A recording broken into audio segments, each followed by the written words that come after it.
Today marks the anniversary of the Soviet-led invasion of Czechoslovakia in 1968. It was in response to the growing political freedom brought about by the newly elected Alexander Dubček. He wanted to grant more rights to the Czechoslovak people and to create what he called socialism with a human face. This movement was nicknamed the Prague Spring. Soviet forces were not happy with this direction of liberal reform, and so 250,000 troops were sent to invade Czechoslovakia. They were met by passionate protesters, and violence broke out in some areas. 137 civilians were killed, and around 500 were injured. But in general, the response was peaceful. Mainly they protested non-violently by getting out to the streets, getting out to the squares.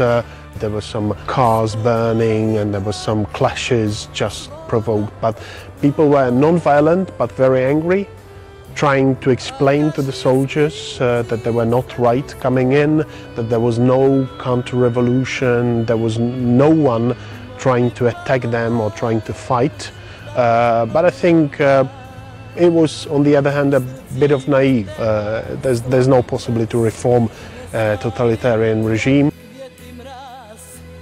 The Soviet regime allowed Dubček to return to power. He was no longer allowed to continue towards liberalization. The Prague Spring was over. August '68 is a crucial moment for the generation of my parents. When we watched some of the documentaries or whatever, I felt that they were young and they felt betrayed, threatened, kind of raped by someone stronger.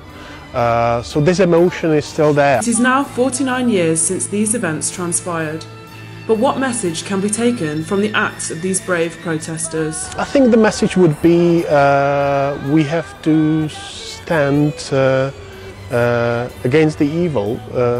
There are many different things happening, but if you don't stand up and voice the protest, these things will happen. The most tragic thing is when you resign and when you close to your privacy and when you say, it doesn't bother me, it doesn't interest me, there's nothing I can influence. It's not true.